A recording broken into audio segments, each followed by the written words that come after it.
Jésus, je viens. Oh, je viens à toi. Je viens sauveur. Je viens. Oh, sauveur, lave-moi dans le oui, Jésus, roi des rois. Il mourut pour moi.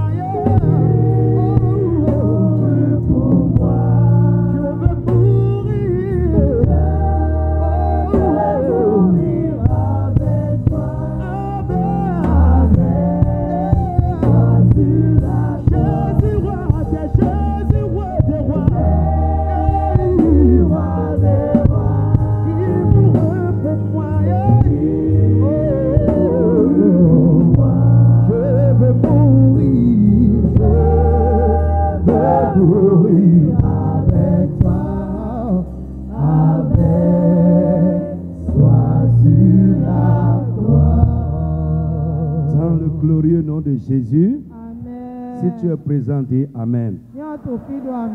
Amen. Amen. Lève la main. Tu vas prier, demander à Dieu tout ce qu'il peut faire que je vais sortir de ces 21 jours sans résultat. Seigneur, détruis-les. En moi ou hors de moi. Parce que la chose peut être dans ta propre vie. Ça peut être une pensée que tu nourris. Quelque chose qui est en toi, une réalité spirituelle qui te suit. Tu as dit tout ce qu'il peut faire que je vais sortir de ces 21 jours sans résultat. Au nom de Jésus de Nazareth, Seigneur, détruis-les sans délai. Détruis-les ce soir. Frappe les mains, commence à prier au nom de Jésus de Nazareth.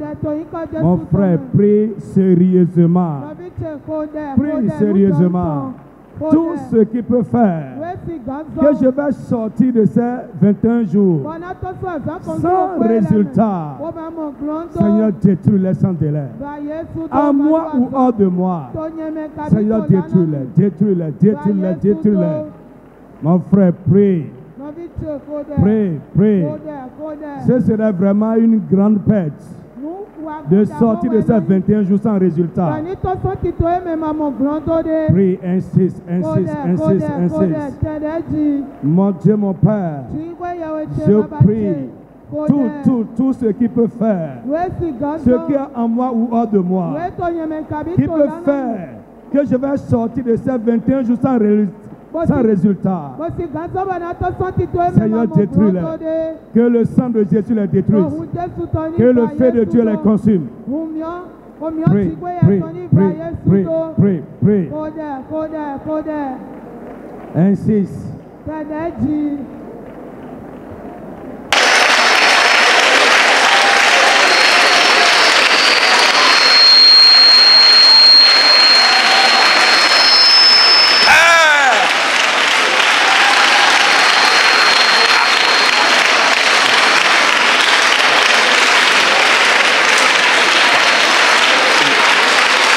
Dans le nom de Jésus de Nazareth. Amen. Qui a Bible, parole de vie. Prenez le psaume 54. On va commencer par le verset premier. C'est à peine 5 versets. 5 ou 6 versets. Vite, vite, vite, vite. Oui, à partir du verset premier. Sauve-moi pour montrer ta gloire. Amen. Amen. Oh Dieu, fais quoi? Sauve-moi pour montrer ta gloire. Lève ta main. Tu vas dire, mon Dieu, mon Père. On va commencer par là. Sauf-moi, quand on dit salut, ce n'est pas seulement le salut. Le salut, c'est beaucoup de choses. C'est être délivré du danger, d'un péril. Lève la main. Tu vas dire, mon Dieu, mon Père, sauve-moi. Délivre-moi. Tumi dote. Agis dans ma vie. Wazon bezon. Pour faire quoi? Bodado Pour weke. montrer ta gloire. Bododo gigotwe. Seigneur, agis en moi. Wazon to. Délivre-moi. Tumi dote. Sauve-moi. Remi. Agis dans ma vie. Wazon bezon. Pour montrer ta gloire. Bododo gigotwe. Élève la voix, commence à parler au nom de Jésus de Nazareth. Pray, pray, pray, pray, pray, pray, pray. Sauve-moi, sauve-moi. Libère-moi, délivre-moi, agis en moi. Pour montrer ta gloire. Pray, pray, pray, pray, pray, pray, pray. Mon frère, ça 21 jours. C'est pour finir avec quelque chose. C'est pour expérimenter les œuvres de Dieu. Pour expérimenter la gloire de Dieu. Pour avoir un témoignage évitable. Dis, oh mon Dieu, mon Père, sauve-moi, délivre-moi, affranchis-moi, agis dans ma vie, opère des miracles dans ma vie, pour montrer ta gloire, pour révéler ta gloire. Pray, pray, pray, pray, pray, pray, pray, pray. Agis en moi. Agis en moi. Agis en moi. Opère des miracles dans ma vie. Affranchis-moi, délivre-moi, guéris-moi pour montrer ta gloire. Agis dans ma maison, dans mon foyer, dans mon mariage, dans mes finances, dans mes activités, pour montrer ta gloire. Seigneur, pour montrer ta gloire, pour montrer ta gloire. Pray, pray, pray, pray, pray. Pray. Pray. Pray. Dans le nom de Jésus de Nazareth. Amen. Tu es puissant, fais-moi justice. Amen. Tu es puissant. Lève ta main. Tu vas dire dans ces 21 jours, je vais expérimenter la réalité de ta puissance. La puissance des miracles. La puissance des signes et prodiges. Mon Dieu, tu es puissant. Seigneur, je vais expérimenter ta puissance. Dans ce programme, élève la voix, commence à prier au nom de Jésus de Nazareth. C'est un Dieu puissant. Nous sommes venus adorer et prier un Dieu puissant. Dis Seigneur, je vais expérimenter ta puissance. Monte ta puissance dans ma vie. Monte ta puissance dans mon état, dans les situations de ma vie. Je vais expérimenter ta puissance. La puissance des miracles, la puissance des signes et prodiges. Pray, pray, pray, pray, pray, pray, pray. Seigneur, monte ta puissance dans ma vie. Monte ta puissance dans la vie de mon mari. Monte ta puissance dans la vie de ma femme. Monte ta puissance dans la vie de mes enfants. Monte ta puissance dans ce ministère. La puissance des miracles. La puissance des signes et prodiges. Oh Dieu, tu es puissant. Monte ta puissance, monte ta puissance. Mon frère, continue à prier, insiste. Que Dieu révèle sa puissance. Dans le tout puissant nom de Jésus de Nazareth. Amen. La Bible dit. Oh Dieu. Attends. Je vais continuer dans ce sens d'abord. Ésaïe 26, verset 11, ça dit: Éternel, ta main est puissante, mais les gens ne l'aperçoivent pas.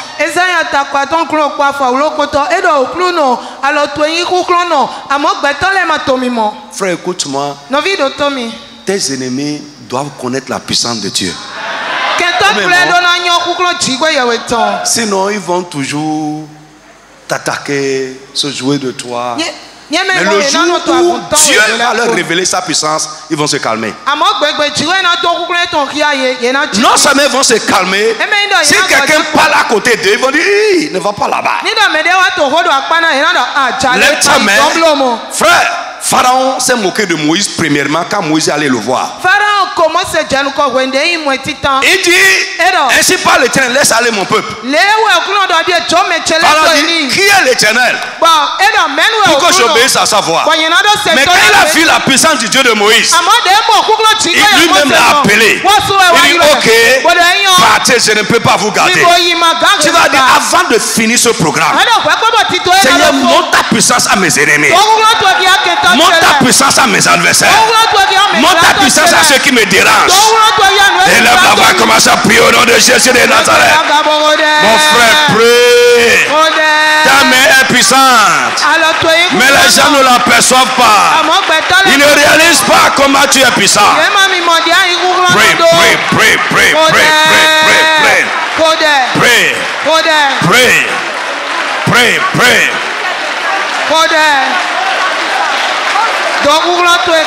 Seigneur, monte ta puissance à mes ennemis. Monte ta puissance aux ennemis de ce ministère. Monte ta puissance aux ennemis de nos assemblées. Monte ta puissance aux ennemis de ma maison. Ceux qui me dérangent, mes adversaires, mes persécuteurs, montre-leur ta puissance. Comme tu as monté ta puissance aux ennemis d'Israël. Monte ta puissance, monte ta puissance. Demande ta puissance à mes ennemis. Au nom de Jésus de Nazareth. Amen. Alléluia. Amen. Le roi de Babylone, quand il a vu la puissance du Dieu de Daniel, il a dit, à partir d'aujourd'hui, c'est le Dieu de Daniel seul qui est Dieu.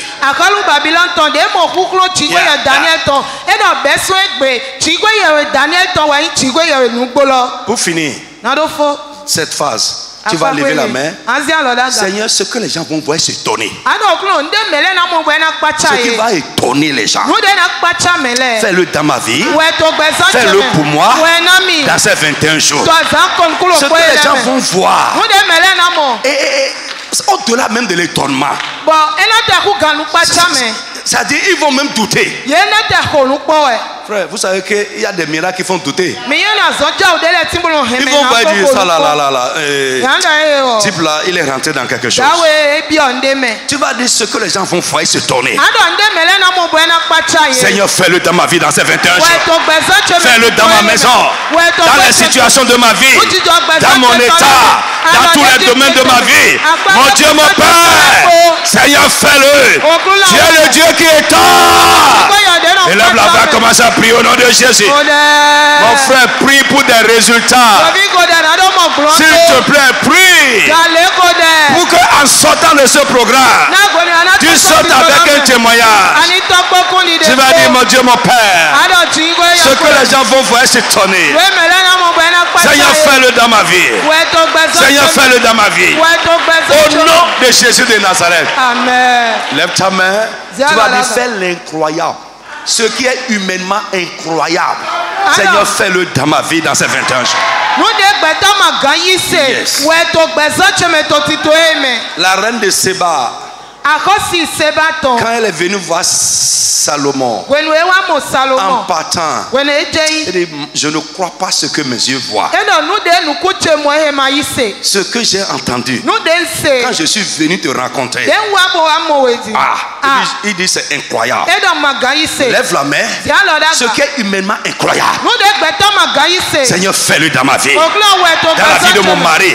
Mon frère, prie pour les tiens. Mets-les toujours dans ta prière. Prie pour ton mari, prie pour ta femme.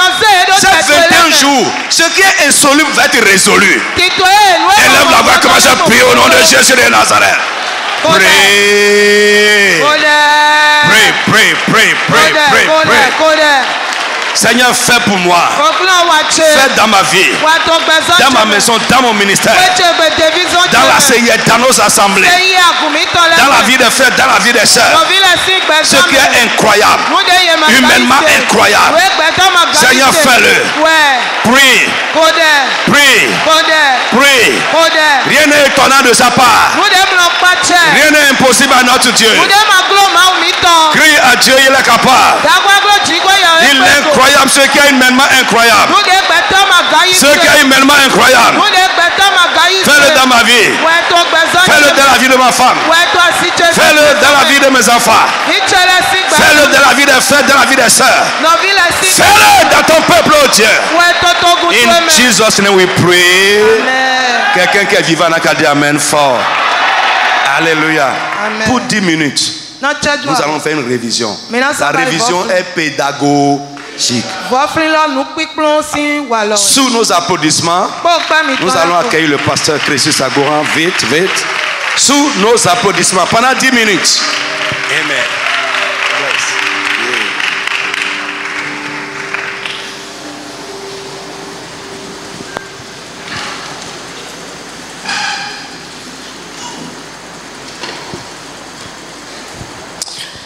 Que Que le Seigneur vous bénisse. Amen.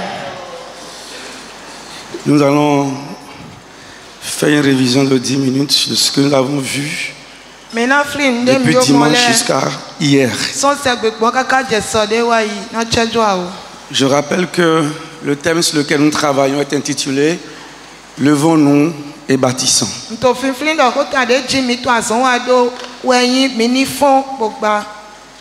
Et les textes de base se trouvent dans Néhémie chapitre 1, les 4 premiers versets, et Néhémie chapitre 2, du 17e verset au 19e verset.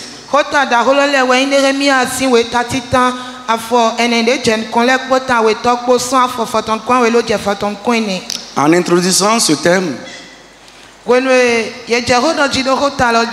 l'apôtre a attiré l'attention de l'assemblée sur le cœur qui animait Néhémie.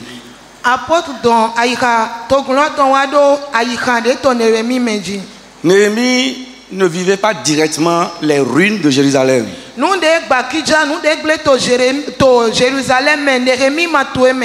Mais puisque son cœur était attaché à son peuple, il s'est senti concerné par ce qui se passe. Et il s'est levé pour faire changer la situation. Et à l'image de Néhémie, il nous invitait à avoir les dispositions de cœur qui s'intéressent au peuple de Dieu, qui s'intéressent à ce qui se passe dans la maison de Dieu, les dispositions de cœur qui poussent à chercher à faire avancer l'œuvre de Dieu.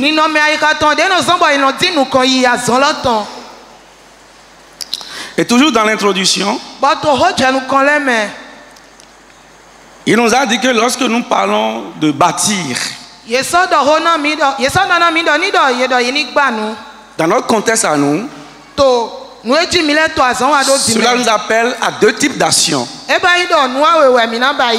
La première, c'est celle de bâtir de nouveau, de reconstruire ce qui avait existé, qui a été détruit. Et la deuxième action, c'est de construire ce qui n'avait jamais existé. Et c'est sur la première action que nous nous étendons depuis dimanche. Celle de reconstruire. Et pourquoi nous devons être des gens qui reconstruisent ce qui est détruit? Il nous l'a dit. Il nous a dit que notre Seigneur est venu pour reconstruire ce que Dieu avait mis en place et que Satan est venu détruire.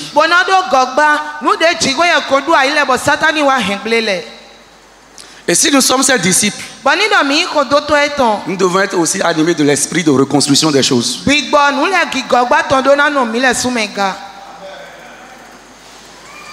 Et d'où vient la nécessité de reconstruire les choses? D'où vient la nécessité de reconstruire les choses?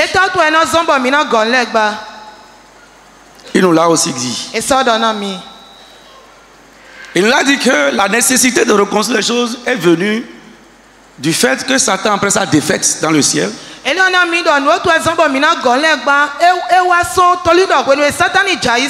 sa chute, il s'est fixé des buts. Lesquels buts consistent à faire quoi?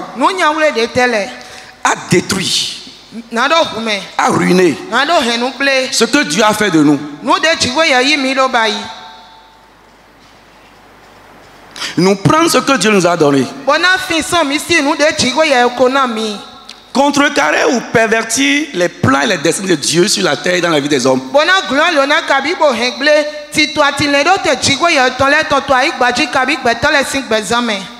S'opposer à ce que Dieu a l'intention de faire sur la terre et dans la vie des hommes.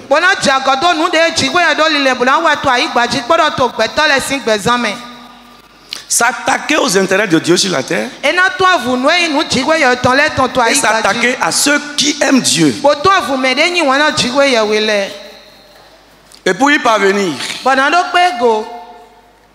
il utilise un certain nombre de moyens. Il utilise un certain nombre d'outils. que nous avons appelé ici les causes de la ruine. Bon, mais il a donné nos zombos, nous n'avons pas nous n'avons pas kidja. Et avant de nous détailler les outils que Satan utilise pour ruiner la vie, l'apôtre nous a défini ce que nous entendons par ruine.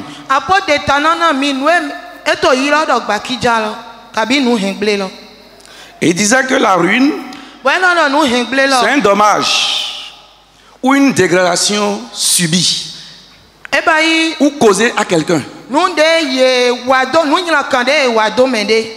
Il nous disait que la ruine, c'est aussi une perte que quelqu'un peut subir, qu'on peut infliger à quelqu'un. Il nous disait que la ruine aussi, c'est le passage de quelqu'un ou de quelque chose d'un état initialement bon à un état détruit, à un état ruiné.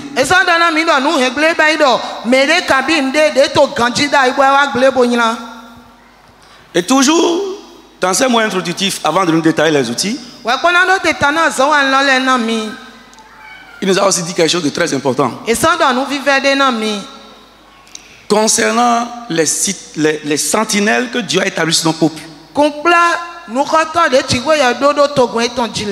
Il nous a dit que Dieu a établi les sentinelles sur son peuple pour avertir le peuple des mouvements de l'ennemi visant à détruire les vies. Et que nous devons les écouter. Refuser d'écouter les sentinelles que Dieu a placées sur nous. Refuser d'écouter leur avertissement. C'est faire le lit aux activités destructrices de Satan dans notre vie.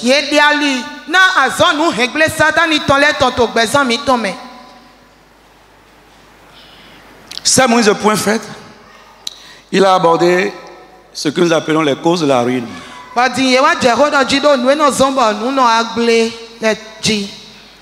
Et nous a dit que le premier outil ou la première méthode que l'ennemi utilise avec ces gens pour détruire les vies, ce sont les attaques ou les assauts. Et là, il a attiré l'attention du peuple sur le fait. Il nous disait que toute bonne chose que Dieu est en train de faire dans notre vie, que les grâces que Dieu dépose dans nos vies constituent des cibles potentielles d'attaque par l'ennemi. Et que pour assurer la victoire, pour échapper à ces attaques, c'est pas notre obéissance à la parole de Dieu. C'est pas notre soumission à l'autorité de la parole de Dieu. C'est pas la prise en compte des avertissements des citadelles, des sentinelles que Dieu a établis sur nous.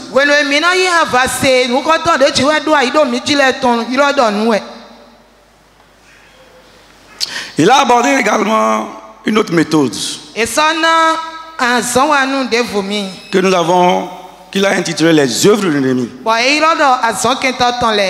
Il nous a défini les œuvres de l'ennemi comme étant les activités, le travail de Satan et de ses agents dans la vie d'un homme ou dans ses activités ou dans son foyer ou contre lui.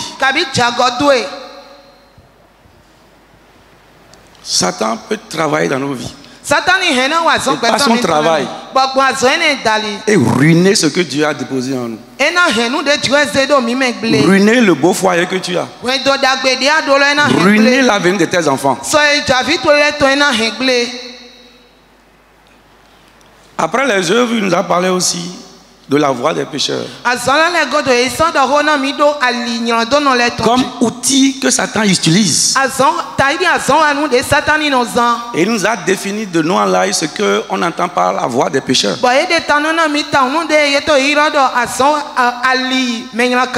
Et il nous a dit que les pécheurs ici dont parle le psaume chapitre 1, avec le verset 1, c'est les moqueurs. Les gens qui ne reconnaissent pas Dieu. Les gens qui ont rejeté l'autorité de Dieu. Ils se sont engagés à s'opposer à Dieu. Et il nous disait que la voix des moqueurs, la voix des pécheurs, c'est donc le conseil que ces gens peuvent nous donner. Et que celui qui marche suivant les conseils des moqueurs, il marche sur la voie de sa destruction. Ou celui qui a choisi d'imiter les moqueurs, de s'attacher à ceux-là, finira par s'auto-détruire. Il nous a dit que même dans l'église, il y a des gens comme ça. Il y en a dehors, il y en a encore à l'intérieur. Et que pour éviter la ruine, nous devons nous séparer de ceux-là. Nous devons pas aller chercher conseil chez ceux-là. Si on a besoin de conseils, nous devons nous tourner vers l'homme de Dieu, ou les frères spirituellement sages. Il nous a dit que celui qui veut te conseiller, il ne te conseillerait que par rapport à l'esprit qui l'anime, par rapport à sa conception de la situation. Et que c'est un danger. C'est un chemin de ruine. Après, il nous a parlé également de la voix de Dieu. Et là, il a précisé quelque chose. Parce qu'on peut dire, mais comment Satan peut dire la voix de Dieu pour détruire quelque chose? Il dit non. Il a dit il y a deux situations à ce niveau. Il dit si tu es un enfant de Dieu, celui qui respecte Dieu, qui se conforme aux prescriptions de Dieu, tu es donc sur le chemin de Dieu, et que l'ennemi te poursuit sur cette voie là, c'est plutôt l'ennemi là qui sera ruiné, détruit par la voie là. Et il nous a donné l'exemple du peuple d'Israël, devant qui Dieu a ouvert la mer et qui est passé sain et sauf. Mais la même mer à travers laquelle ils sont passés a été un instrument que Dieu a utilisé pour finir avec les ennemis. Et la deuxième chose qu'il nous a parlé, dont il a parlé par rapport à ça, c'est le fait qu'un païen vienne sur la voie de Dieu et refuse de changer, refuse de se conformer aux prescriptions de Dieu. La voie de Dieu va devenir une source de destruction dans sa vie. Donc si nous venons à l'église, nous devons changer. Si nous venons à l'église, c'est pour accepter de nous faire changer par la parole. Refuser de se faire changer, c'est courir à sa propre ruine.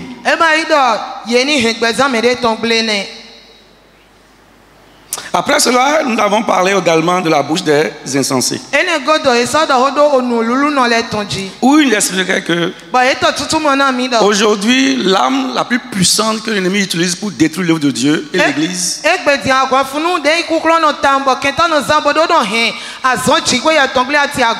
c'est notre bouche. Et que dans l'église, il y en a qui ont donné leur bouche à Satan. Satan utilise ça correctement pour détruire l'église, pour détruire les vies, pour ruiner ce que Dieu a bâti.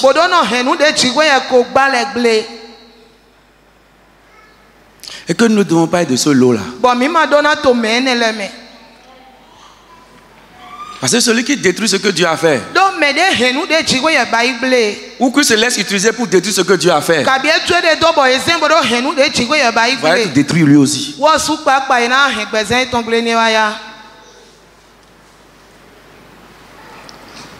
Il nous a parlé.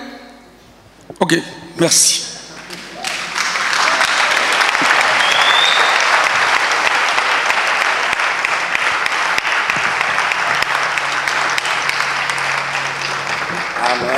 Amen.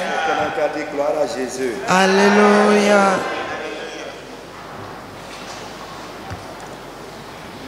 Nous allons continuer. On a fait un bon rappel. C'est bon. Hier, on a rappelé. Aujourd'hui, on a rappelé. On va continuer directement. Une autre chose qui est une cause de ruine que l'ennemi utilise pour ruiner nos vies, ruiner l'œuvre de Dieu, ruiner les foyers, c'est l'orgueil et l'arrogance. L'orgueil et l'arrogance. L'orgueilleux va se détruire. Et surtout un chrétien orgueilleux sera détruit. Et il va détruire aussi beaucoup de choses. Proverbe. Vite. Proverbe 18, 12. Quelqu'un prend Proverbe 16, 18. Suivez-moi. Parfois, nous sommes orgueilleux, on ne sait pas. On ne sait pas que nous sommes orgueilleux. Oui, vite. Proverbe 18, 12. Oui. Avant la ruine, le cœur de l'homme s'élève. Très bien. Mais l'humilité précède la gloire. Amen. Suivez-moi. Avant la ruine, le cœur de l'homme s'élève. Lisez-moi 2 Chroniques 26, 16. Avant la ruine, le cœur de l'homme s'élève. 2 Chroniques 26, 16. 2 Chroniques 26, 16. Oui. Mais lorsqu'il fut puissant, son cœur s'éleva pour le perdre. Lorsqu'il est devenu puissant, son cœur s'est élevé pour le perdre. Ça veut dire quoi? Sa puissance, la puissance que Dieu lui a donnée, la prospérité que Dieu lui a donnée. Si vous lisez un peu du verset 1 jusqu'au verset 7, vous allez voir les grandes réalisations qu'il a faites. Tout ça a fait élever son cœur. Frère, l'orgueil, c'est l'élévation du cœur de l'homme. Lorsque le cœur de l'homme commence à s'élever, il devient orgueilleux. Et la plupart du temps, les grâces que Dieu a données à quelqu'un peuvent faire élever son cœur. La louange des hommes peut faire élever ton cœur. Ce que les gens disent de toi de bien, il faut faire attention à la louange des hommes. Ça a déjà détruit beaucoup de personnes. J'ai vu des assistants. Vous voyez, comme le pasteur a parlé tout à l'heure. C'est merveilleux, non? C'est merveilleux, non? Très merveilleux. Quelqu'un à la fin peut dire, oh, nous avons été bénis aujourd'hui.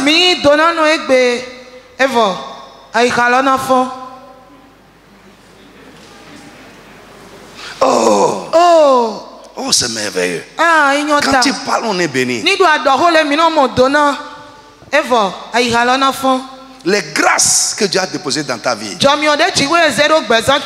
dons de Dieu, la position que Dieu t'a donnée. Parfois pour certaines personnes c'est leur mise, la beauté que Dieu leur a donnée, le teint que Dieu t'a donné, la forme que Dieu t'a donnée. Ah oui, maintenant le teint peut entrer le cœur dans quelqu'un. Certaines personnes qui sont géantes comme ça.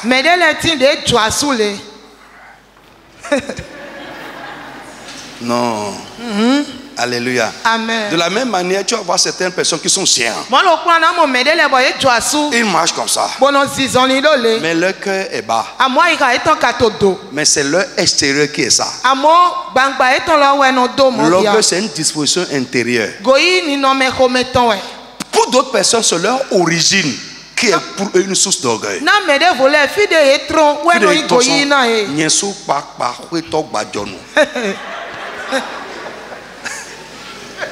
Ah, non, je dis ce qu'on dit.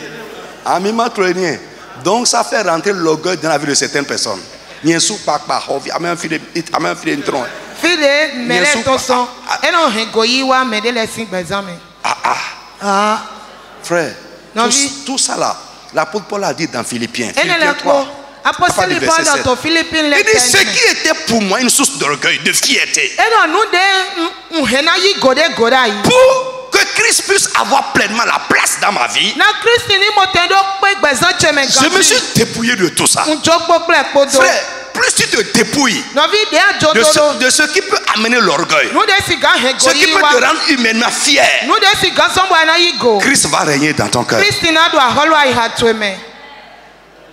Frère, tu vas voir certaines personnes qui souffraient.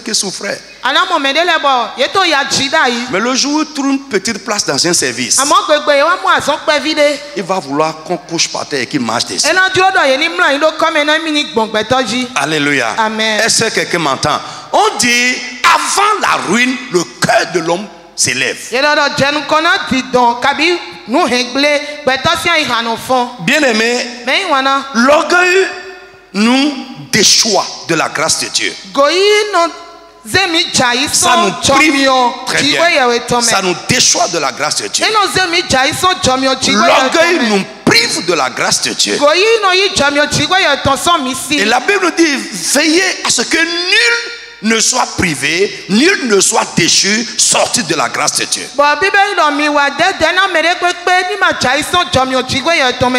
Vous allez trouver ça dans Hébreux 12, verset 15. Et 1 Pierre 5, 5 nous dit que Dieu résiste aux orgueilleux, mais il fait grâce aux humbles. Alléluia. Dieu résiste aux orgueilleux, mais il fait grâce aux humbles. Mais qu'est-ce que j'ai aussi remarqué dans la vie? Les vrais enfants de Dieu qui ont l'esprit de Christ en eux, plus Dieu les élève, ils deviennent humbles et simples. L'esprit de Christ, c'est l'esprit d'humilité. C'est l'esprit de l'agneau. Lorsque vous voyez quelqu'un qui est fier, trop bombé, ce n'est pas un démon qui est en lui, c'est l'esprit de Satan lui-même. Je vous dis la vérité, c'est Satan lui-même qui est dans sa vie. Et frère, vous allez voir certaines personnes pauvres, démunis, mais orgueilleux comme Satan.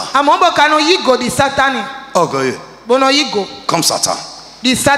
Alléluia. Amen. Frère, un jour à Porto-Novo, les gens de Porto-Novo, je vous fais la main. Alléluia. Soyez bénis là-bas. La grâce qui coule ici coule aussi là-bas. Maman a regardé que quand elle vient à l'église, elle vient toujours dans les mêmes habits. Elle a ramassé ses habits. On a amené au pressing, on a refait ça. Dans la joie, elle lui a remis. Ah bon? Donc vous avez vu que moi là.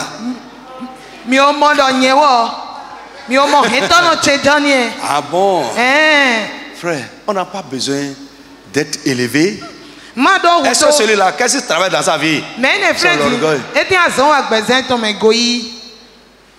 Ah bon? Donc vous avez vu que moi, je n'en ai pas. Dieu va faire.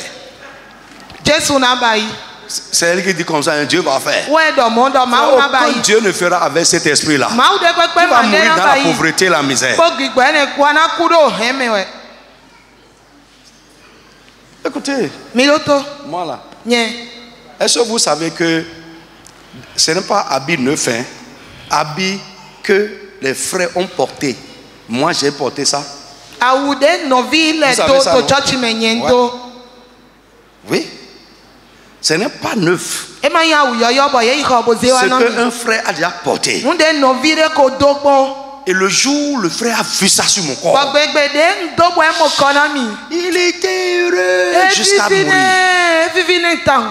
C'est avec plaisir j'ai porté ça. Abaissez-vous, Dieu va vous élever. L'orgueil, ça détruit. Goyi no henu ble. Ça va vous détruire. Et Je vais vous te montrer tout à l'heure.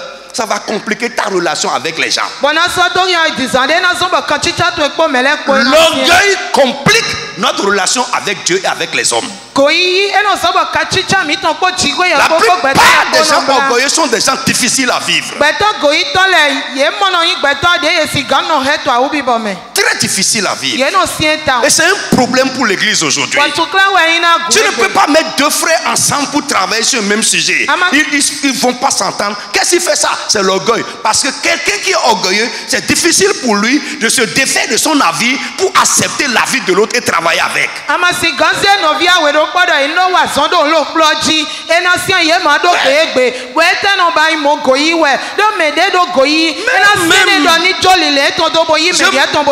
Je monte au niveau pastoral.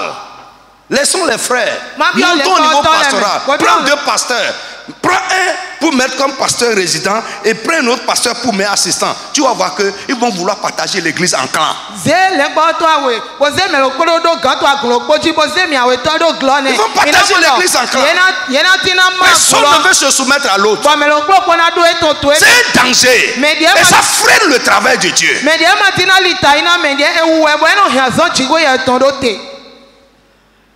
Si on descend encore en bas là, c'est fini. On est mort.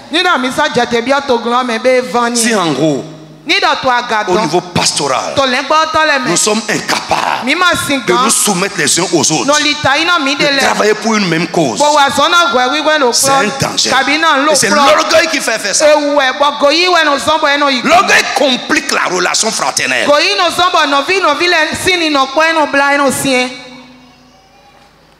Alléluia. Amen. Est-ce que quelqu'un me suit ce soir? Amen. Je dis amen à quelqu'un. Alléluia. Alors, bien aimé, l'orgueil. Amen. Amen. Prenez, on va lire rapidement Luc chapitre 18. Verset 10 à 14. Luc 18, 10 à 14. Deux hommes montèrent au temple pour prier. Oui. L'un était pharisien et l'autre publicain. Yes.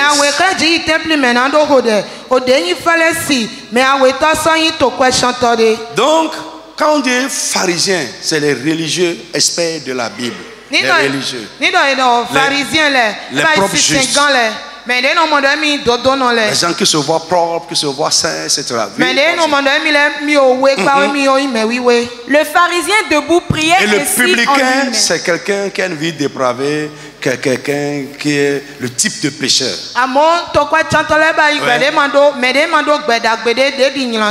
Le pharisien debout priait ainsi en lui-même. Oh Dieu, je te rends grâce de ce que je ne suis pas comme le reste des hommes. Vous me suivez? Oh Dieu, je te remercie pour ta grâce. Parce que je ne suis pas comme les autres. Qui sont ravisseurs. Injustes. Adultères. Ou même comme ce publicain. Ou même comme le pécheur qui est à côté de moi ici. Merci parce que je ne suis pas comme lui. Je jeûne 2 fois la semaine. Maintenant il a commencé à égrener maintenant ses mérites spirituels. Je jeûne 2 fois par semaine. Tous les mercredis, tous les vendredis, je suis en jeûne. Je donne la dîme de tous mes revenus. Je ne marche jamais, je suis fidèle dans ma dîme. Le publicain se tenant à distance. L'autre publicain, le type de pécheur, il n'a même pas osé trop s'approcher de l'autel. Parce que pour lui, là, Dieu est là-bas.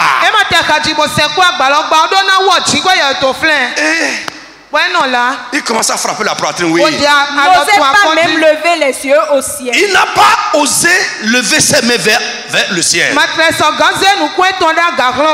Mais il se frappait la poitrine en disant: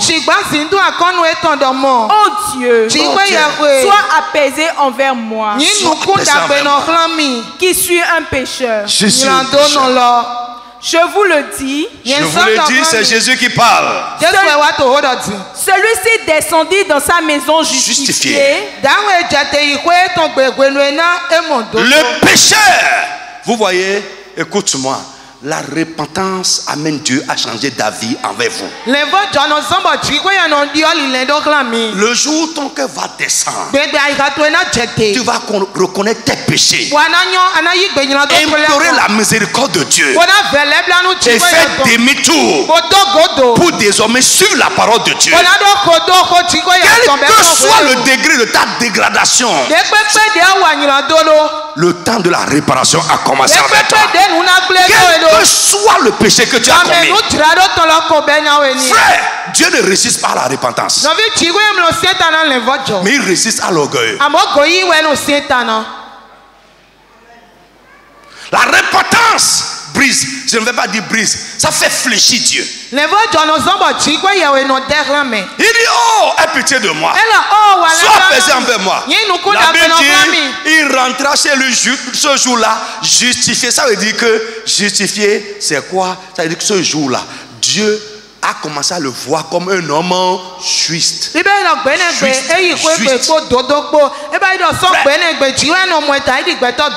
problème de Dieu, c'est la dureté de notre cœur, notre conscience cautérisée. C'est le problème. Beaucoup de personnes ont déjà perdu la conscience. C'est normal ce qu'on est en train de dire depuis dimanche là. Arrivé à la maison, tu vas pleurer.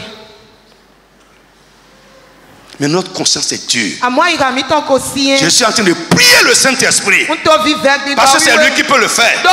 Ce n'est pas la force de ma voix, ce n'est pas l'énergie que je déploie dans le message, mais c'est le Saint-Esprit seul qui peut mater un cœur dur. C'est lui seul qui peut ouvrir les yeux de quelqu'un et il va voir son état.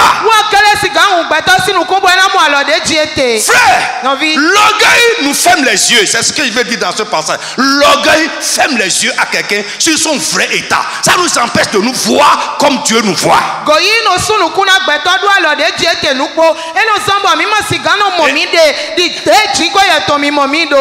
Car quiconque s'élève sera abaissé. Celui qui s'élève sera abaissé. Mais celui qui s'abaisse sera élevé.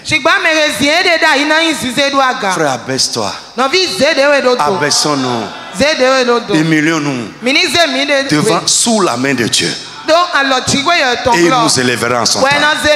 Frère, laisse le Saint-Esprit te convaincre de ce qui ne va pas dans ta vie. Ne te crois pas juste. Nous avons tous besoin de sa miséricorde. Chacun de nous, nous avons quelque chose là. Jésus a dit aux riches, il dit, le riche lui a demandé: qu'est-ce que je dois faire pour entrer dans la vie éternelle? Il dit: va obéir au commandement de Dieu. Il dit: j'ai fait tout ça depuis ma jeunesse. Il est obéissant. Obéissance irréprochable. Jésus lui a cité. Il dit: j'ai fait tout ça depuis. Jésus n'a pas riposté. Il n'a pas dit non. Mais il lui a dit: il te manque une chose. Frère, il te manque une chose là. Chacun de nous, nous avons quelque chose là. Que le Saint-Esprit ouvre les yeux à quelqu'un. C'est ce que Dieu a contre toi. Lisez Apocalypse. Lisez Apocalypse. Vous allez voir que Dieu dit: voici, tu es. Il donne son approbation et à la fin il dit: mais ce que j'ai contre toi, je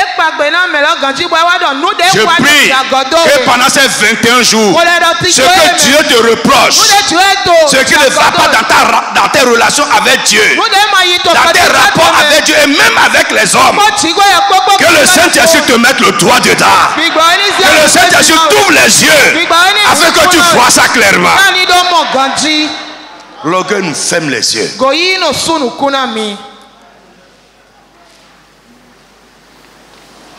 On croit que bon, parce que je jeûne, parce que je fais ci, frère, on commence à égrener nos exploits, nos mérites spirituels devant le Seigneur. Donc, évoluons rapidement. Donc, je dis, l'orgueil nous ferme les yeux.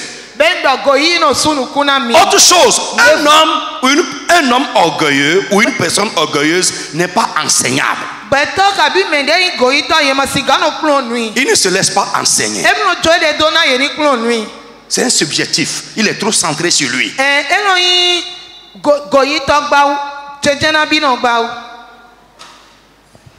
Un homme orgueilleux n'est pas enseignable.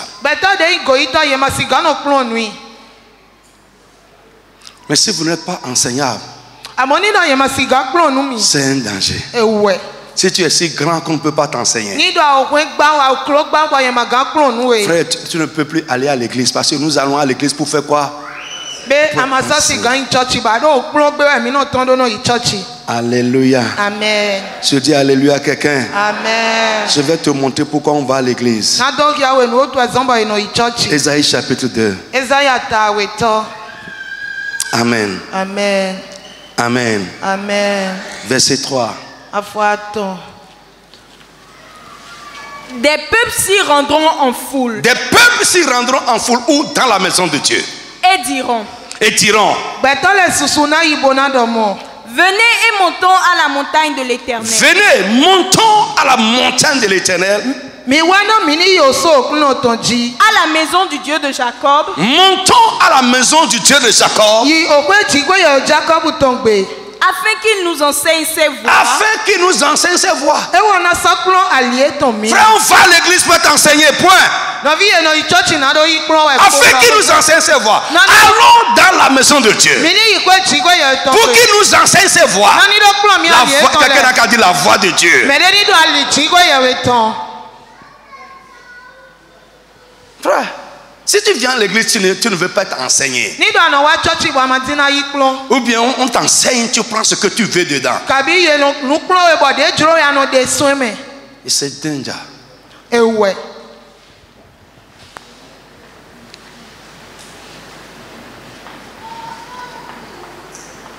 C'est l'orgueil qui fait ça. Et vous allez voir les propos arrogants. C'est l'orgueil qui fait parler de manière arrogante. J'ai déjà entendu des propos comme ça. Et quand j'entends ça, je dis, oh Seigneur, aie pitié de ces gens-là. Parce qu'ils sont fous. Ils sont dépourvus de sens. Parce que quelqu'un qui va entendre un homme de Dieu, il dit, oh laisse-le, il dit pour lui. Et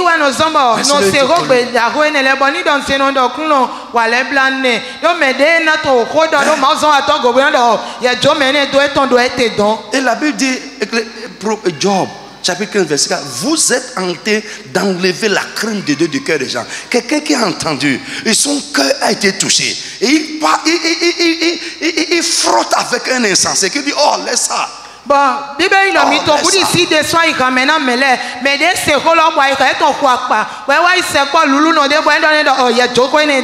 je dis, un homme orgueilleux n'est pas enseignable.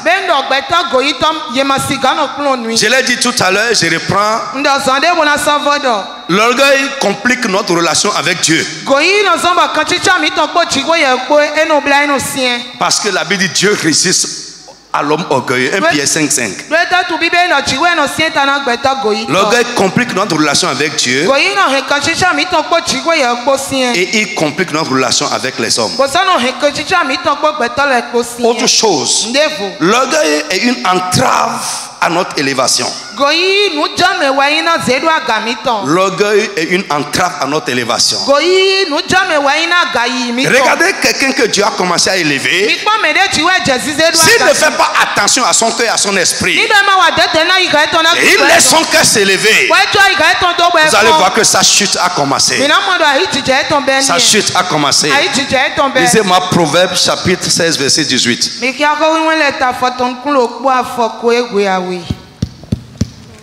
L'orgueil, ça ruine, c'est un danger. On doit combattre ça férocement. Proverbe 16, 18. L'arrogance précède la ruine et l'orgueil précède la chute. Très bien.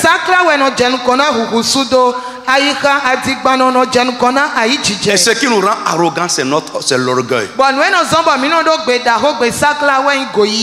Alléluia. Amen. J'ai dit alléluia à quelqu'un. C'est l'orgueil qui nous rend arrogants. Alléluia. Amen. Frère, je prie. Tout ce qui est un moyen dans la main de Satan pour te ruiner, que le Saint-Esprit les brise totalement. Ton amen n'est pas sorti correctement. Frère, voyez, tu vas voir. Parfois même, vous voyez, le pharisien dans Luc chapitre 18 qu'on a lu, c'est sa vie spirituelle même là qui est devenu son problème.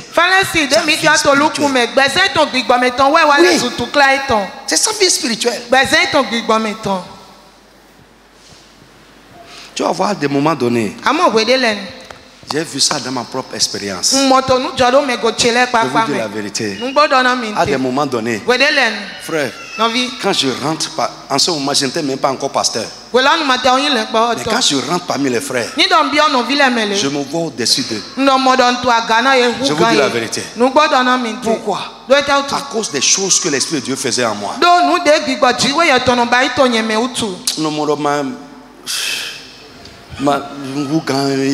Je vois que je suis au-dessus d'eux. Non, je vous dis la vérité. Non.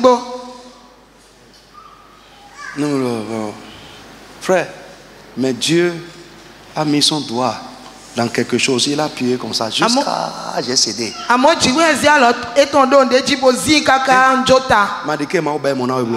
Ne permets pas que Dieu te fasse ça. Oui. Hein? Ok. Il fait comme ça. Tu pries, rien ne bouge. Il met le doigt dessus.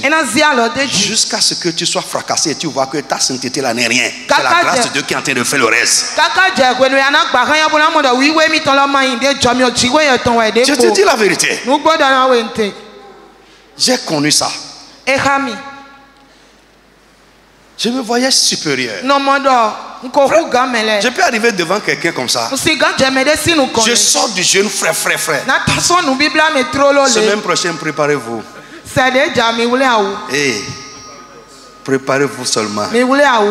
Quand je sors de là, frère, ce que quelqu'un pense dans sa tête comme ça, je peux voir ça.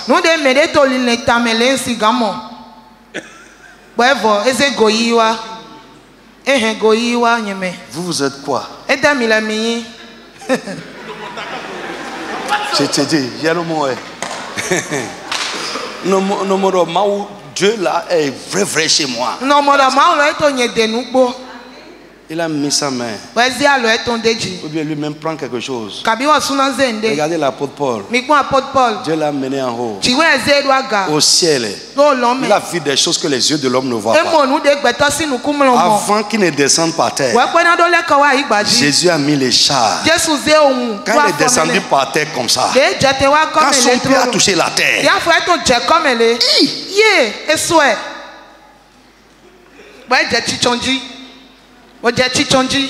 a dit, mais on est dit.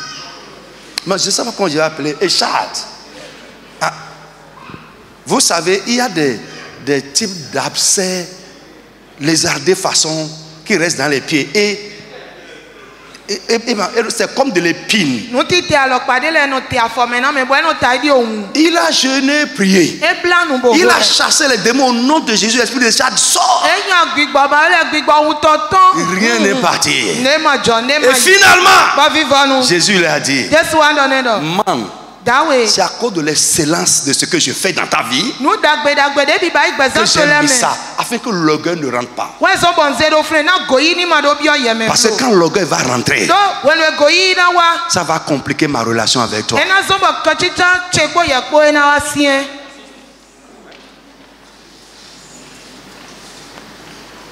Yes. Que Dieu nous garde. Amen. J'ai beaucoup voyagé. Oui, Thomas Soussou. J'ai rencontré un homme de Dieu en Afrique du Sud. On peut attendre tout Afrique du Sud. Il est tellement puissant en prophétie. On n'ose pas l'appeler prophète. Si quelqu'un l'appelle, c'est un prophète. La personne est morte. Il est le major one dans tout le monde entier. Oui, major one. C'est-à-dire le plus grand prophète dans le monde.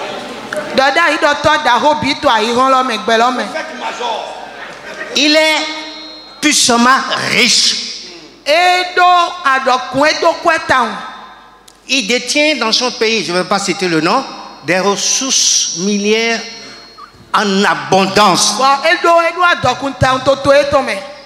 Le seul, il a 4 avions.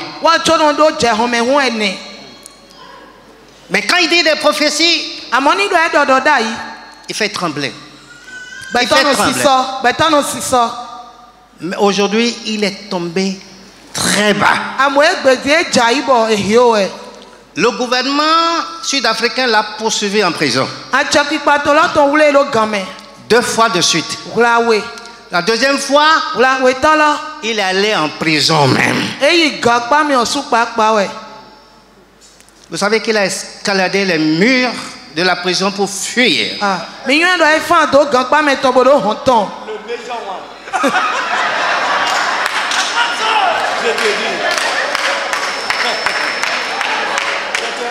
Il rassemble du monde dans le plus grand stade de l'Afrique du Sud.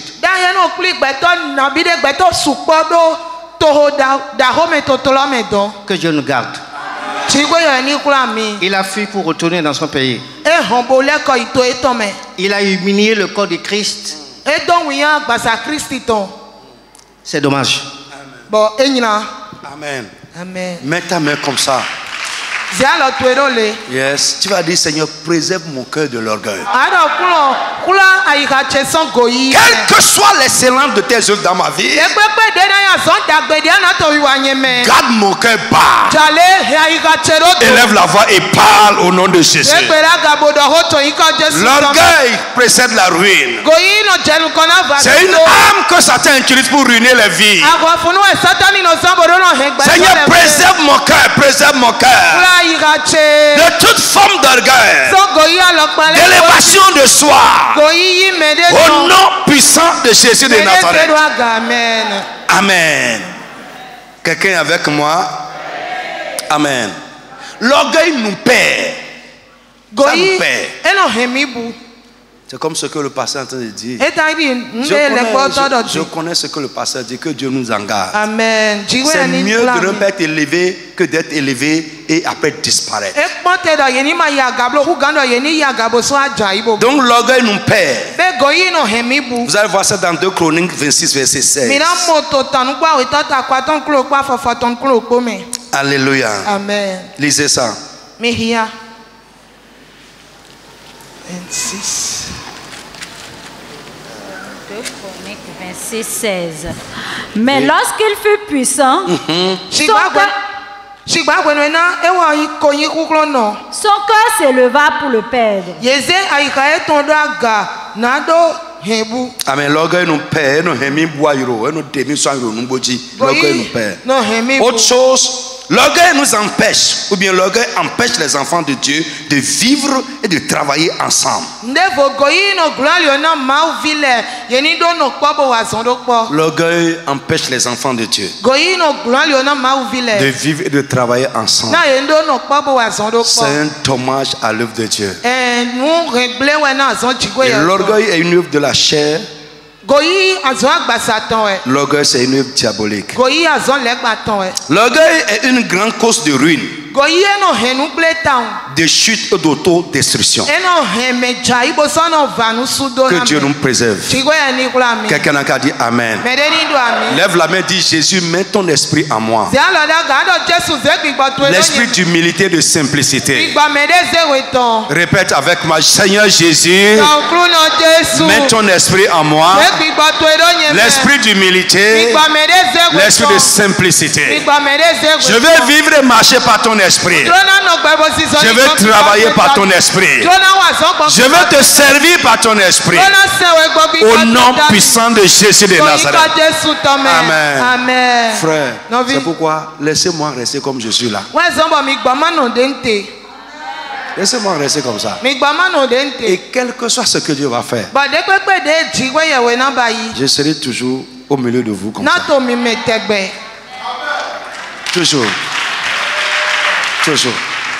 La Bible dit, ayez en vous, Philippiens 2, à partir du verset 5, ayez en vous les sentiments qui étaient en Jésus-Christ.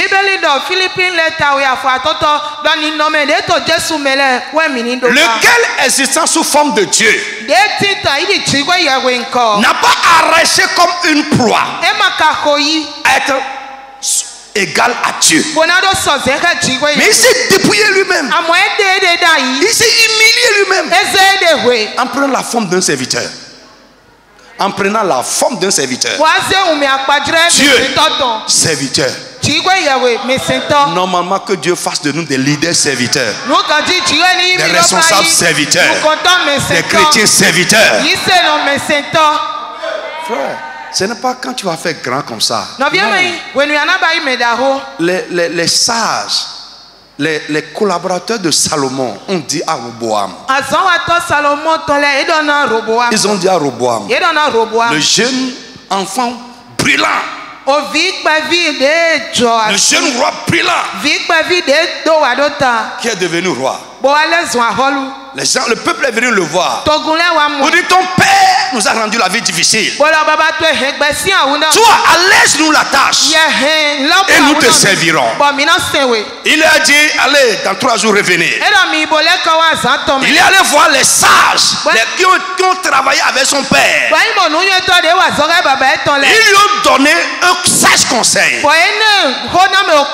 papa a servi le peuple. C'est pourquoi le peuple était avec lui. Écoute le peuple là. C'est les gens. C'est un dirigeant qui n'écoute pas du tout les gens, c'est un orgueilleux. Il va s'égarer. Frère. Oui. Quand tu vois que c'est moi, Dieu a mis, c'est les gens. Et tu n'écoutes personne. En bout du trou. Tu vas t'égarer tout de suite. Quelque chose d'important par rapport à ce prophète. Il a annoncé à un frère béninois que j'ai rencontré en Afrique du Sud qui sera le prochain président du Bénin en 2021. J'étais là.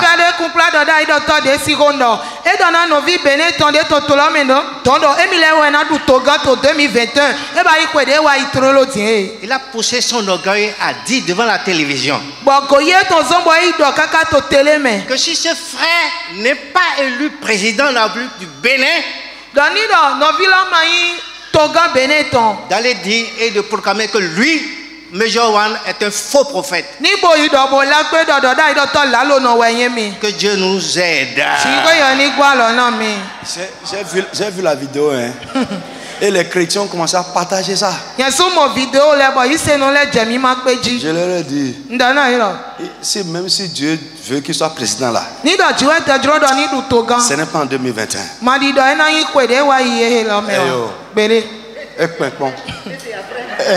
Après, à moi me dit. Ça peut être après, mais pas maintenant. Tu vas voir comment les gens. Vous aimez ces choses parce que vous n'aimez pas la parole de Dieu. Vous n'aimez pas la parole de Dieu, hein? La parole de Dieu est la première chose que Dieu prend pour nous diriger. Je ne refuse pas le ministère prophétique. Ça existe. Je prie que Dieu multiplie les prophètes. Moïse a dit, puisse tout le peuple de Dieu devenir des prophètes. Mais vous là, les chrétiens d'aujourd'hui, le christianisme moderne, nous ne voulons plus suivre la parole de Dieu. Nous voulons suivre les prophètes. Je vais te montrer tout à l'heure. Amen. Amen. Les ennemis de la reconstruction. Les faux prophètes sont les ennemis de la reconstruction. Parce qu'ils maintiennent la vie de beaucoup de personnes dans la ruine. Oui, c'est ça, je viens là-bas. Un prophète qui voulait détourner Néhémie de la foi de Dieu. Il est rentré en esprit. commencé à prophétiser. Heureusement que Néhémie connaît la parole. Néhémie a le discernement. C'est un homme sage. Il dit, ce que tu m'as dit d'aller faire là. Moi, Néhémie, je ne suis pas un sacrificateur. Et tu ne m'as pas mandaté pour aller là-bas. Mais tu me prophétises d'aller là-bas. Et si c'est les chrétiens yo-yo-yo là, on va rentrer. Alors qu'il voulait le pousser à commettre une erreur pour que Dieu le laisse. On l'a soudoyé. Les prophètes qui prophétisent pour prendre l'argent. Frère, va acheter ticket. Non, c'est n'importe quoi. Et tout ça, ça décrédibilise le ministère. Je ne veux voir personne ici dans ce ministère avec ce type de ministère. Frère, Dieu dit, ils annoncent leurs rêveries. Ce n'est pas notre enseignement. Mais je sais que Dieu est en train de parler à quelqu'un. Il faut mûrir. Aimez la parole de Dieu. Laissez le Saint-Esprit habiter en vous. Maman Panou, Kayupade, hey.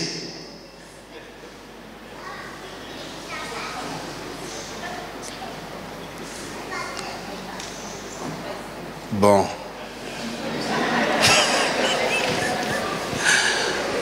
Autre chose que le diable utilise pour détruire les vies, ruiner l'église de Dieu, ruiner les ministères, ruiner les foyers, détruire de grandes destinées, c'est la rébellion. La rébellion. Amen. La rébellion. Nous allons lire un peu. Mais quand je vais arriver là, moi-même, je vais lire. La rébellion. Alléluia. La rébellion, c'est quoi? C'est le rejet de l'autorité de Dieu. C'est le rejet de l'autorité de Dieu ou le rejet de l'autorité établie par Dieu. Je reprends. La rébellion, c'est le fait de rejeter l'autorité de Dieu, de rejeter l'autorité établie par Dieu. Lisez avec moi Luc. Luc chapitre 19. Luc 19. Commence par le verset 11. On va aller vite. Ils écoutaient ces choses et Jésus ajouta une parabole. Oui. Parce qu'il était près de Jérusalem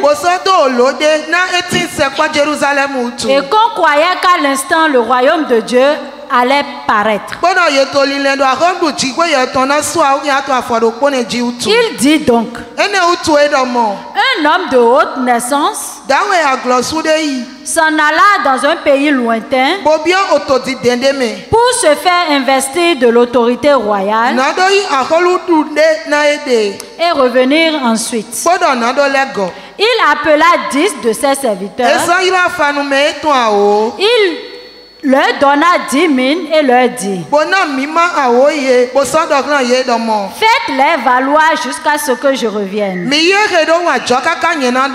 Mais ses concitoyens le haïssaient. Et ils envoyaient une ambassade après lui pour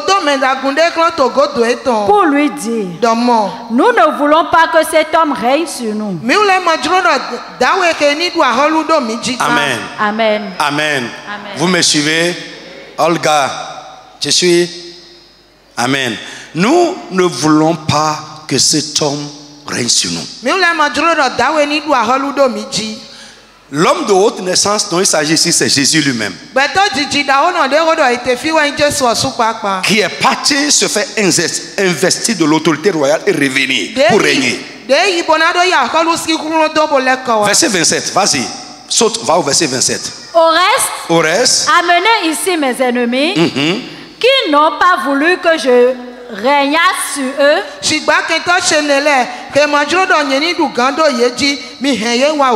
Et tuez-les en ma présence. Amen. Amen. Je dis, la rébellion, c'est le rejet de l'autorité de Dieu ou de l'autorité que Dieu a établie. Je veux dire rapidement par ce passage-là, les rebelles sont les ennemis de Dieu. Dieu considère les rebelles comme des ennemis. Quelle que soit la cause de ta rébellion, et je veux te dire, il n'y a pas un endroit sur la terre où tu vas être et tu ne seras pas face à une autorité. À la maison, il y a l'autorité que Dieu a établie. Dans la société, il y a l'autorité que Dieu a établie. À l'église, il y a l'autorité que Dieu a établie. Partout, tu feras face à l'autorité. Et toute autorité qui vient de Dieu représente Dieu. S'opposer à l'autorité, c'est s'opposer à Dieu lui-même.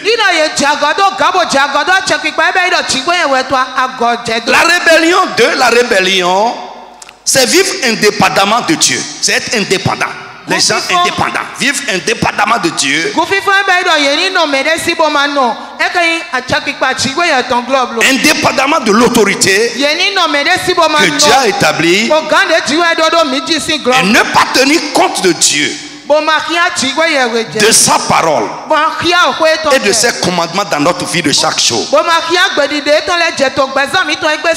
Frère, l'église c'est un royaume. C'est la manifestation du royaume de Dieu sur terre. Un royaume n'est pas une démocratie. Et ce qui fait le royaume, c'est l'autorité. Lis-moi Ésaïe chapitre 30, verset 1. Ce passage-là me fait trop peur. Vite. Donc je dis, la rébellion également, c'est ne pas faire cas de Dieu. Vivre indépendamment de l'autorité que Dieu a établie sur toi. Vivre sans tenir compte des commandements et de la parole de Dieu. Ésaïe 30. Malheur, dit l'Éternel. Malheur, dit l'Éternel. Aux enfants rebelles. Aux enfants rebelles. Qui prennent des résolutions sans moi. Qui prennent des résolutions sans moi. Et qui font des alliances sans ma volonté. Qui font des alliances sans ma volonté. Pour accumuler péché sur péché. Amen. Dis amen. Dis amen. Un rebelle ne tient pas compte de Dieu dans sa vie de chaque jour. La Bible dit malheur aux enfants rebelles. Alléluia, reprends ça un peu. Malheur, dit l'Éternel, aux enfants rebelles. Oui. Pourquoi Dieu les appelle rebelles? Ils prennent des résolutions sans moi. Et qui font des alliances sans ma volonté. Dans une version, on dit sans me consulter. Sans me consulter. Frère, il y a un frère qui était avec moi à Porte-Nouveau. Et il a pris la résolution de quitter Porte-Nouveau pour aller s'installer à Parakou. Il m'a dit, ce que beaucoup ne font pas. Frère, tu ne peux pas être indépendant. C'est la rébellion. C'est la rébellion. C'est la rébellion. Donc, quand il m'a dit, il a dit, frère, lisez-moi, Jacques 4,13. Lisez-moi Jacques 4,13. Je lui ai dit, lis Jacques 4, vite. Cette histoire, ça me... Je ne sais pas si je suis là maintenant. C'est comme si c'est demain. Vite. À vous maintenant. À vous maintenant. Qui dites. Aujourd'hui ou demain. Aujourd'hui ou demain. Nous irons dans telle ville. Nous irons dans telle ville. Nous y passerons une année. Nous y passerons une année. Nous trafiquerons. Nous trafiquerons. Et nous gagnerons. Et nous réussirons. Vas-y. Vous qui ne savez pas ce qui arrivera demain. Vous qui ne savez pas ce que demain contient. Car qu'est-ce que votre vie? Qu'est-ce que votre vie? Vous êtes une vapeur qui paraît pour un peu de temps. Et qui ensuite disparaît. Oui. Vous devriez dire au contraire. Si Dieu le veut. Dieu le veut. Si c'est sa volonté. Nous vivrons. Nous vivrons. Et nous ferons ceci ou cela.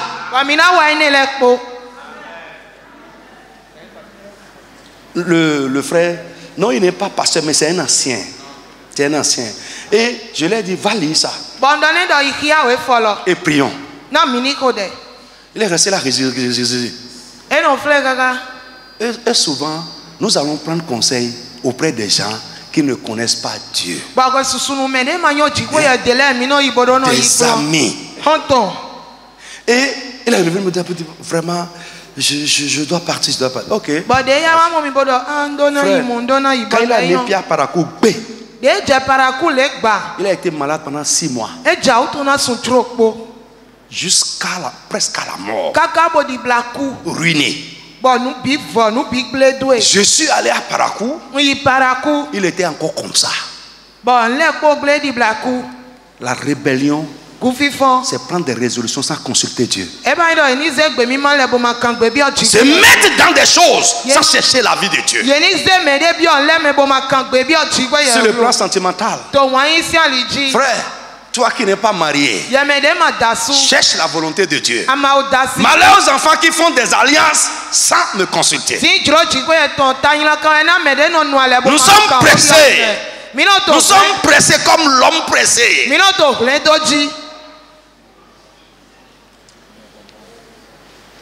Le temps est passé. Il vaut mieux pour toi que tu prennes ton temps pour connaître la volonté de Dieu avant de t'engager. Frère, si je sais que Dieu veut, aujourd'hui j'ai la certitude que Dieu veut, aujourd'hui je peux me marier demain. Et je sais que ce mariage-là, Dieu sera dedans.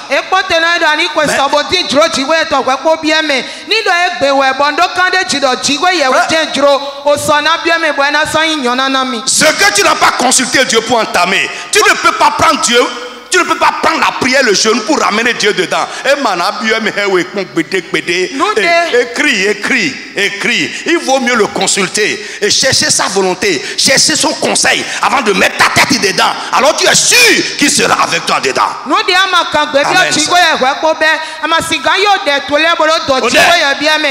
ne va jamais rentrer dedans avec toi. Frère, Dieu n'est pas sentimental. Il marche selon ses principes.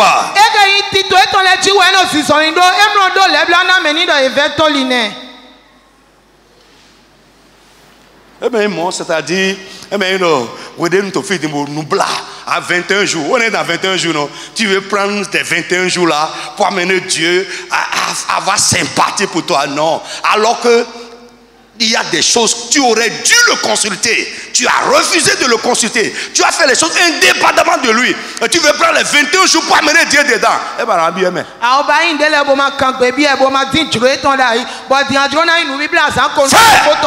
rébellion, c'est une destruction. Et il y a trop de chrétiens indépendants dans l'église. Tu vas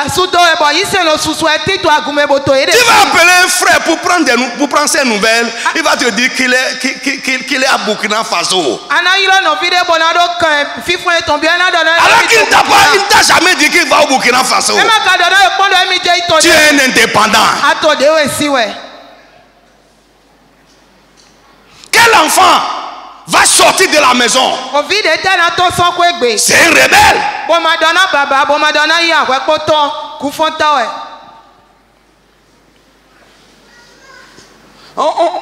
Vous pensez que on veut vous contrôler. C'est des principes de Dieu. Ah papa, c'est plus que tes 40 jours de prière. Que cela soit clair pour toi. Tito, nous doit y ah papa, je sors demain. Que Dieu t'accompagne. Que la grâce de Dieu t'accompagne. Et regarde donnant les pots. Nous sommes pressés. On fait comme si on n'a pas Dieu. Frère, écoute-moi. Les gens du monde, parfois même pour un parent, tu vas voir un parent dont la fille a amené un garçon dans la maison. Il va dire ok. Mais il prend le nom de la fille, il va camfer dessus. Il va consulter dessus pour voir si c'est vraiment ce garçon qui est bon pour sa fille. Mais nous, chrétiens, nous ne voulons pas consulter notre Dieu avant de mettre la tête dedans. Ou bien ce n'est pas comme ça dans le monde. Va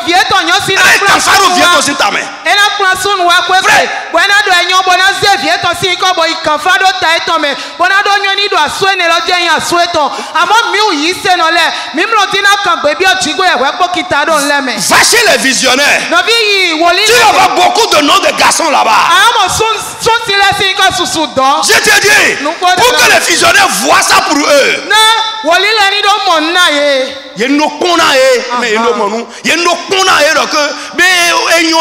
Pour qu'ils voient ça pour eux si c'est bon ou pas. Non. Il y en a beaucoup parmi vous, frères là. Votre nom est chez Bokotoron. Votre nom est chez Woli. Votre nom est chez Visionnaire. Frère, pour frère là, c'est trop même. On a mis attaché avec bougie. C'est là-bas. Mais toi, tu t'en fous de Dieu. Tu fais les choses comme si tu n'as pas de Dieu. Dieu dit rebelle. Et ça ne tournera pas à ton profit. Parce que Dieu dit, la parole a commencé, malheur aux enfants rebelles.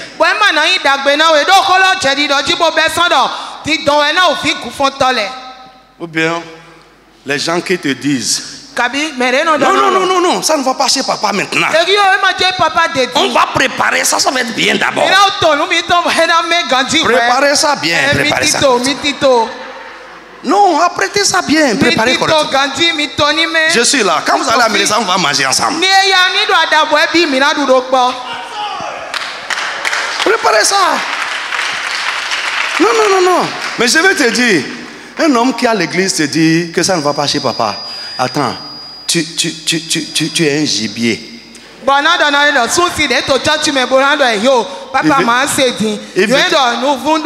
veut te grailler. Parce que celui qui veut sur avec toi, avant de venir te voir, il viendra me voir. Papa, ta fille là me plaît. Même celui qui veut passer, veut me court-circuiter, me contourner. Suis-le. C'est un enfant rebelle. Et il veut te grailler.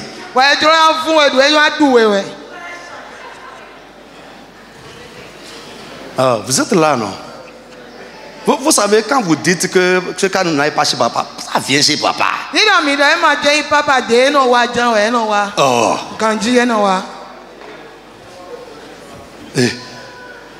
Il y en a.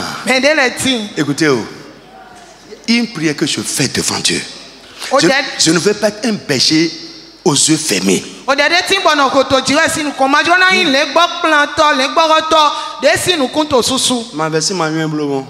Ne crois pas que je ne sais pas. Hein. Je sais tout, je connais tout.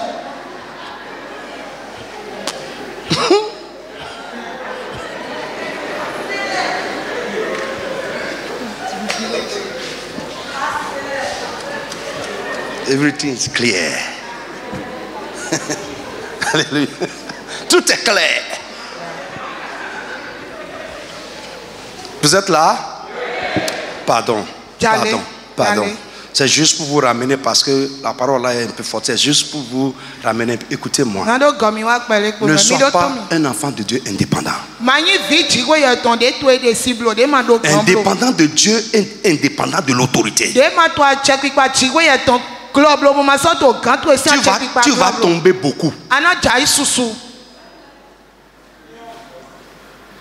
Frère, écoutez.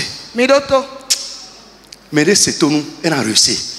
Quelqu'un qui est obéissant va réussir. Quelqu'un qui est obéissant, qui obéit à Dieu et à son Père va réussir. Ce qui met l'entêtement dans ta tête, c'est ce qui veut te détruire. Les jeunes là-bas, quand je vois votre tête là, que Dieu change la tête là. Amen. Nous blâmez, bon, vous passez par des coro.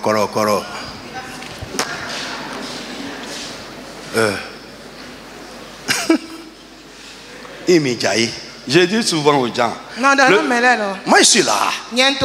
Je suis là. Quand tu tombes dedans et j'entends ton cri, je venais t'enlever de là.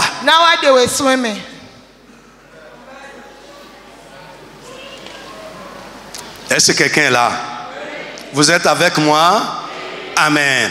La rébellion, donc, retenez. Parce que beaucoup pensent que la rébellion, c'est se lever, casser les choses. Non. Une vie de dépendance et une vie de rébellion. Autre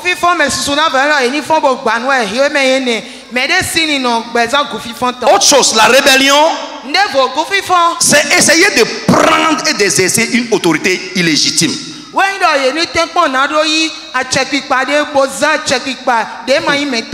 Et vous me suivez? C'est essayer la rébellion, c'est essayer de prendre et d'exercer une autorité illégitime. Frère, l'autorité légitime vient de Dieu. Et elle ne se prend pas.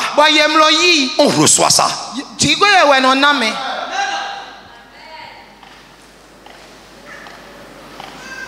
Surtout ceux qui aspirent au ministère.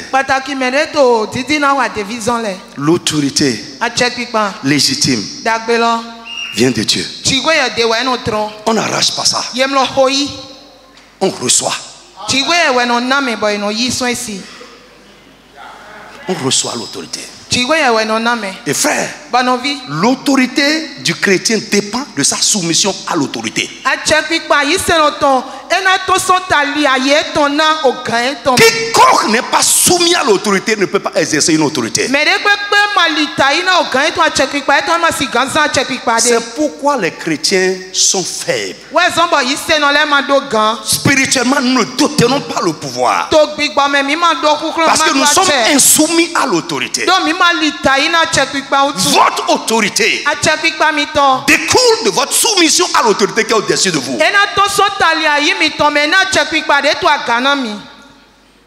Frère, les fils de Séba ont voulu exercer une autorité illégitime. Au nom de Jésus que Paul prêche, le fou les a arrachés comme ça. Il dit, toi viens. Il dit, je connais Paul. Je connais Jésus dont tu parles là. Parce qu'ils sont des autorités légitimes. Mais vous là, quel pouvoir vous voulez exercer? D'où vient votre autorité? C'est une autorité illégitime. Déchirez leur habit. Voyez, on est en train de dire au nom de Jésus, rien ne se passe pas. Frère, le nom de Jésus que tu invoques là, le nom là va travailler quand tu es soumis à ce nom. Oui. Mais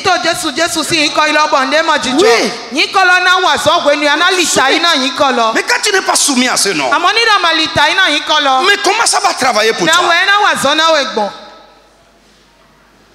Montrez-moi un ambassadeur qui représente le gouvernement dans un pays et qui n'est pas soumis au gouvernement du pays.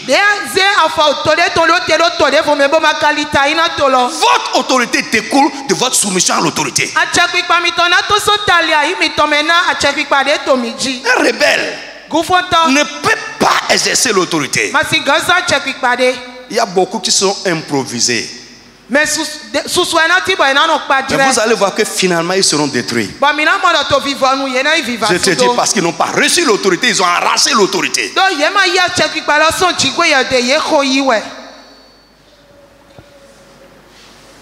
Est-ce que quelqu'un me suit? Alléluia. Amen. Je dis alléluia à quelqu'un. On va s'arrêter là pour ce soir. Lève-toi. Si tu es béni, applaudis le Seigneur Jésus. Si le Saint-Esprit t'a enseigné, applaudis le Seigneur Jésus.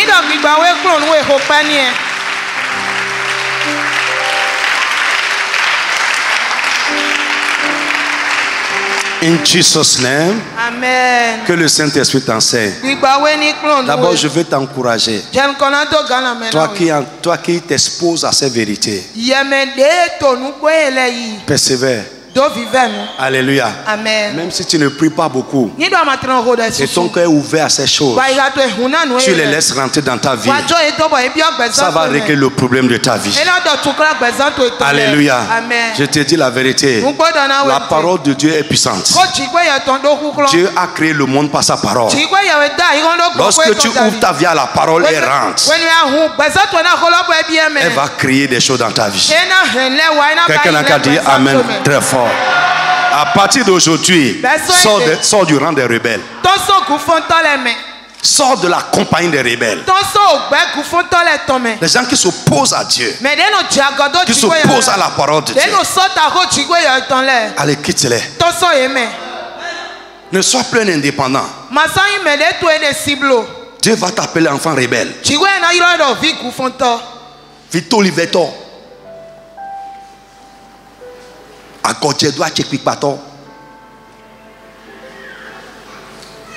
Alléluia. Amen. Frère, l'autorité qui va te protéger. Vous savez, moi, Dieu m'a établi pour votre protection. Vous savez ça?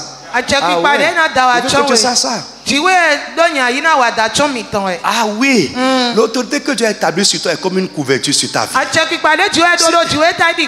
Si tu t'opposes à ça, tu es exposé, c'est dangereux. Tu t'opposes à ça. Vous mettez deux pour parler. Je crois que Dieu va te donner la sagesse de changer dans ce programme. Et tu ne feras plus jamais ça. Alléluia. Lève la main. Tu vas avec autorité. Comme ça. Toute âme dont l'ennemi dispose. Toute âme qui est à la disposition de mon ennemi. L'ennemi de ma vie. L'ennemi de mon âme. L'ennemi de mon progrès. Toute âme de destruction dont l'ennemi dispose contre moi. Tu vas dire mon Dieu, mon Père, brise-les. Fais l'âme la peut être en toi. Que Dieu les brise. Parce qu'un rebelle, l'âme là c'est dans toi, c'est en toi. Une personne têtue, l'âme là c'est en toi. Mais l'ennemi va utiliser contre toi. Jésus a dit le prince de ce monde vient. Mais il n'y a rien de lui à moi. Toute âme de destruction qui est dans la main de l'ennemi contre moi, tu vas dire Seigneur brise-les. Seigneur brise-les. Seigneur brise-les. Seigneur brise-les. Et frappe les mains. Commence à prier au nom de Jésus de Nazareth. Prie avec autorité, autorité, autorité. Prie, insiste, insiste, insiste, insiste. Tout ce qui est dans la main de l'ennemi. Et il sait qu'il peut utiliser ça pour me détruire. Pour détruire ma maison, détruire ma prospérité, détruire mon avenir, détruire n'importe quel aspect de ma vie. Seigneur, brise-les, brise-les, brise-les, brise-les, brise-les. Seigneur, brise-les. Seigneur, brise-les. Seigneur, brise-les. Seigneur, brise-les. Seigneur, brise-les. Seigneur, brise-les. Seigneur, brise-les. Dans le nom de Jésus de Nazareth. Tu vas faire une requête. Pour finir, tout ce qui me résistait à cause de mon insoumission à moi-même. Si tu es insoumis à Dieu, des choses de cette vie vont te résister. Je vous dis des paroles de sagesse, des paroles de révélation profonde. Et si tu comprends, tu as plus à gagner à te soumettre à Dieu et à te soumettre à l'autorité que Dieu a établie. Ta victoire est dedans. Lève la main. Je sais. Si tu as pris la décision de te soumettre, de combattre l'esprit de rébellion dans ta vie de toutes les manières, tu vas prier avec moi tout ce qui me résistait, les problèmes, les situations de la vie, les ennemis qui me résistaient, parce que moi-même je suis insoumis à Dieu quelque part. Tu vas dire aujourd'hui, Père, Brise-les sous mon pouvoir. Brise-les sous mon pouvoir. Brise-les sous mon pouvoir. Élève la voix et prie au nom de Jésus de Nazareth. Prie, prie, prie, prie, prie, prie, prie. Tout ce qui me résistait à cause de mon insoumission à Dieu et à son autorité quelque part. Au nom de Jésus, Seigneur, brise-les, brise-les, brise-les, brise-les. Brise-les. Brise-les, brise-les, brise-les. Brise-les. Brise-les, brise-les, brise-les. Dans le nom de Jésus de Nazareth. Amen. Qui a une attente pendant ces 21 jours? Une attente précise, quelque chose de clair. Dimanche, écris ça sur un papier et amène-moi ça. Amen. Amen. Laisse ces paroles rentrer dans ta vie. Lève la main. Ce qui est humainement incroyable. Ce qui va être l'accomplissement des attentes de ta vie. Au nom tout puissant de Jésus-Christ. Si Jésus a donné sa vie pour toi, en son nom, que cela soit accompli dans ces 21 jours. Tu ne sortiras pas sans résultat. Je dis, tu ne sortiras pas sans résultat. Tu ne sortiras pas sans résultat. Ce qui t'a résisté avant de sortir de ce programme, Dieu va les briser sous ton pouvoir. Jesus name we pray. Amen. Prends ton offrande en même temps. Vite, vite, vite.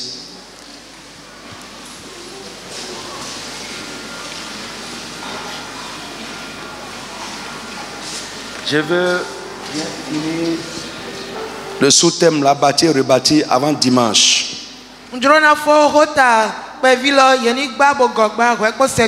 partir de lundi, ça va être une autre phase. Et je veux encourager chacun à persévérer.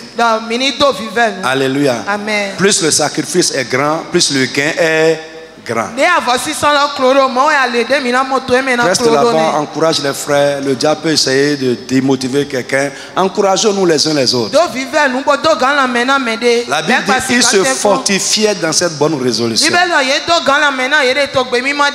Père, voici notre offrande. Nous te la donnons de bon cœur. Reçois cela et bénis-nous en retour. Que cette offrande produise du fruit dans les vies. Au nom de Jésus. Amen. Vous passez et vous rentrez en même temps. Pendant que tu passes, tu rentres en même temps. La grâce de Dieu t'accompagne à la maison. Ne sortez pas par là-bas. Hein? Ce n'est pas sage, c'est insensé. Ne sortez pas par là-bas. Viens par ici avant de ressortir.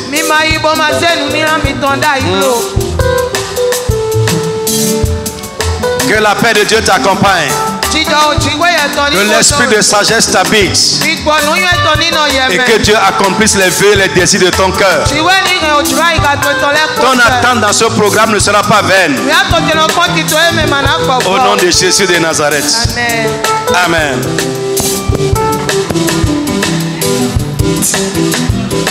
Il y a Dieu dedans. Il veut tirer aussi sa gloire dedans.